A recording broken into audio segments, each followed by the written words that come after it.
holidays this weekend. The holiday, though, can be triggering or painful for people who have a rocky relationship with their dads. Yeah, it can be a lot of pressure on somebody, especially if they're surrounded by people who appear to be genuinely happy celebrating the holiday. Dr. Stan Tatkin is an expert on securing functioning relationships and author of the book In Each Other's Care. And he joins us now with some ways to navigate Father's Day this coming Sunday if you have a troubled relationship. So thanks so much for being with us.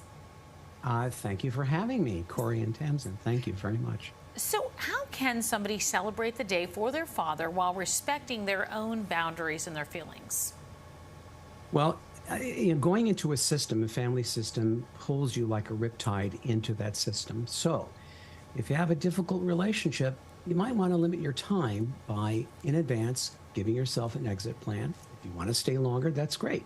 But this way you can limit your exposure and you can spend some quality time with your father and then leave if that is something that you planned ahead. This way you're not getting caught in that riptide as much, and then plan something pleasant afterwards. You know, you use the term riptide. I think, you know, it does feel like it's out of your control, the way that these emotions kind of come and go, you know, that they can pull you, especially with family, because family is such a personal thing to so many people. If, say, you have your dad and you're with your siblings, and maybe the siblings are closer to dad than you are, you feel like a third world, how do you navigate that? Go and divide and conquer. Seek out your father, meet privately for a few moments, spend a quality moment with your father, doing whatever is going to make you feel good about yourself, and do the same thing with the siblings. Meet with them privately. This way you're not caught in the system, and we all tend to do that. We fall back into the way we were in our family of origin, and it's hard to shake, sometimes up to 2 weeks to get rid of that. Yeah, we fall back into the roles, right? Well, if a young child doesn't want to spend Father's Day with their dad, is there anything a mother can do or say to try to help navigate the situation? Well, you can tell the child that this is a way to celebrate both yourself and your father, just like I like to celebrate Mother's Day. And this is also our celebrating your birthday. And so we spend this time to show our appreciation and to show our respect, which we want to do with you. And we hope you do this also for us. And that's our day. So there's an education about this is what we do in our family. Yep. Can I just offer up a counterpoint, though, to that? And doctor, again, you're the doctor, I'm just a dude, right? A dad, a son, just a dude. But, like, it's just a day, too, right? I mean, like, you know, are we all putting too much pressure on everybody? I mean, it's just a day. It's just a Sunday. So's a birthday. It depends.